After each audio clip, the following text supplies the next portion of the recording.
So now we've got to chapter 6. This is a very important chapter in the book because we're going to really discover who Gatsby really is. So we start off with things are sort of changing from being this ideal type of party all the time situation, and Gatsby with his perfect life, and he's about to get he's already got his great love back. We have a shadow cast over it. There's a reporter who wants information about him. That he'd heard Gatsby's name in connection with something he either wouldn't reveal or wouldn't understand. It's a reporter from New York who wants to interview him. So we can ask ourselves, why would the reporter want to interview him? What is it about Gatsby that's so interesting? And it says here, Gatsby's notoriety. Notoriety is Shem Lahash. Is it Shem? It's the opposite of Shem Tov, right? Lahashmatza, I think. When you're famous for bad things. Spread about by the hundreds who had accepted his hospitality and so become authorities on his past. So the people who had accepted his hospitality come to his parties, and all of a sudden they decided that they were expert on his past, and there were just like more and more rumours going around about who Gatsby was. So then it says contemporary legends such as the underground pipeline to Canada attached themselves to him. And there was one persistent story that he didn't live in a house at all, but in a boat that looked like a house and was moved secretly up and down the Long Island shore. Okay, so we'll find out why there's a rumor of him living in a boat. And this is this underground pipeline. This is a pipeline that is rumored to bring out alcohol. Remember, bootlegged alcohol, like illegal alcohol, that it brings it all the way from Canada to the US. Okay, so these are rumors about who he is, that he's actually some shady character. Just why these inventions were a source of satisfaction to James Gatz of North Dakota isn't easy to say. Okay, so now we have James Gatz, which is the real name of Gatsby, and we hear the full story of his background. James Gatsby, that was really, or at least legally, his name.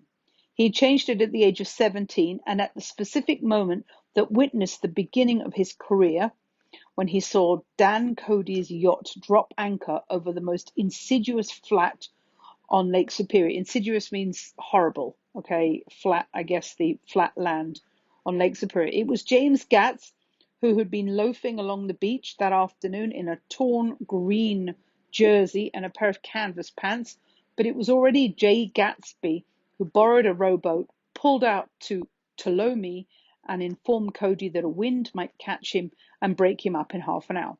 So we have an image of Gatsby which is hard for us to imagine, because when we see Gatsby the first time, he's wearing this beautiful suit, the most expensive clothes. This Gatsby is he's a bum. He's a nobody. He's working along by a lake. He's a laborer, very, very low down individual.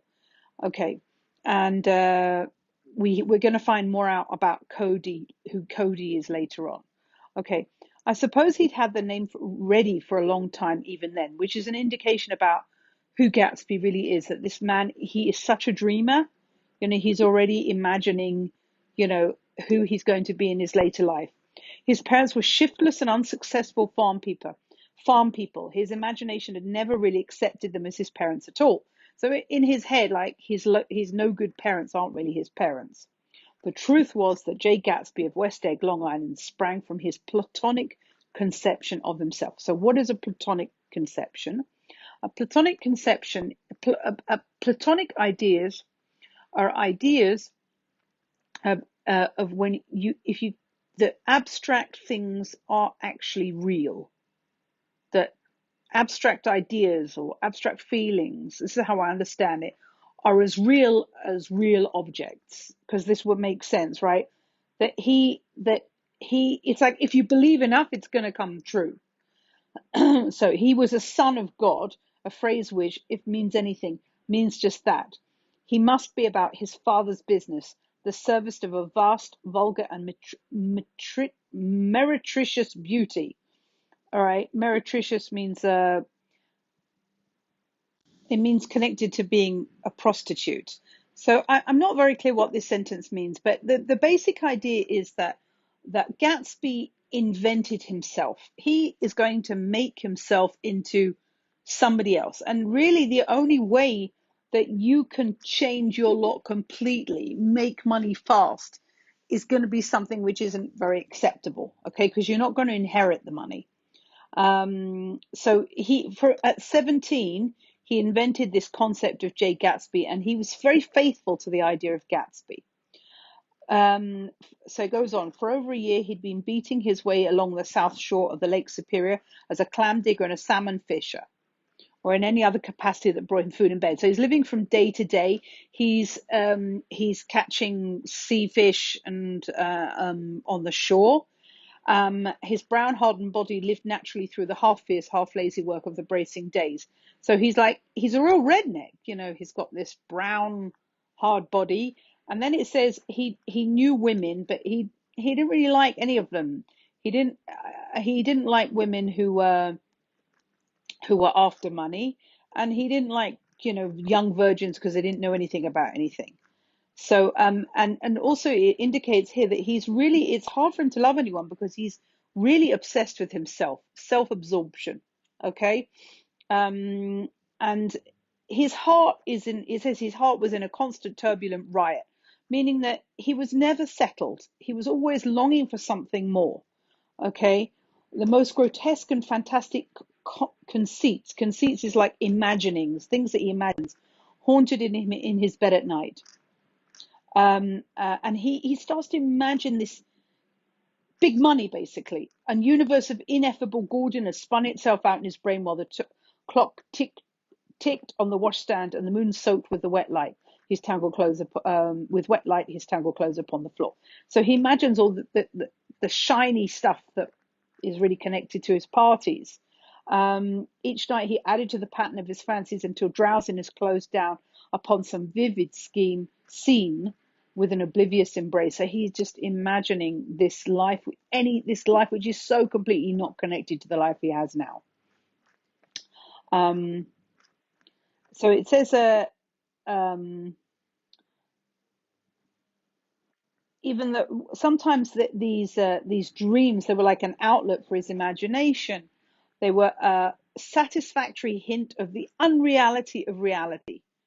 A promise that the rock of the world was founded securely on a fairy's wings. It seems that he's like not really connected to the real world. He's more connected to his fantasies than to the real world.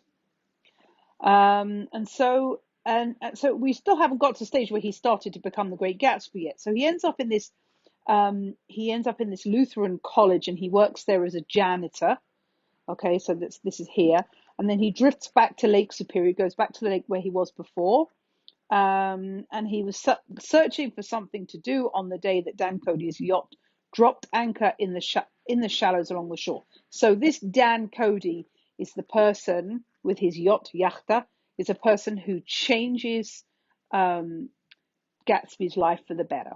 Okay, but the whole story of Dan Cody isn't a nice one either. I mean, none of these stories are anything like the stories that Gatsby talks about himself, about him inheriting money and learning Oxford. It's very, very different. So it says Cody was 50 years old then, a product of the Nevada silver fields, of the Yukon, of every rush for metal since 75. Okay, so this is another aspect of the American dream, right? People, before the Industrial Revolution, if you wanted to get rich in America, there was the gold rush, okay? It was even during the Industrial Revolution, actually. But the gold rush was that this was every American's dream. If they just went to the Yukon, they went to Nevada, they could get gold and make a lot of money.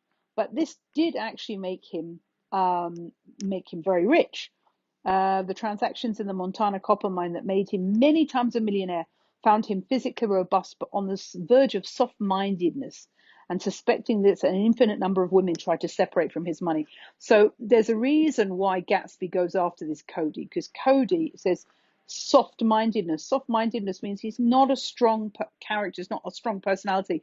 He can be convinced to do things that he does that are against his will. Okay, and so there are a lot of women who've chased after him for his money. Um, and then there's this Ella Kay, who's a newspaper woman, whatever that means. I don't know what he means by newspaper. Does she own a newspaper? She played Madame de Maintenon to his weakness and sent him to sea in a yacht, right? So this woman had a lot of influence on him, and she was the one who convinced him to go to sea. So there were stories about him that were in the press in 1902 about him and his bad luck with women.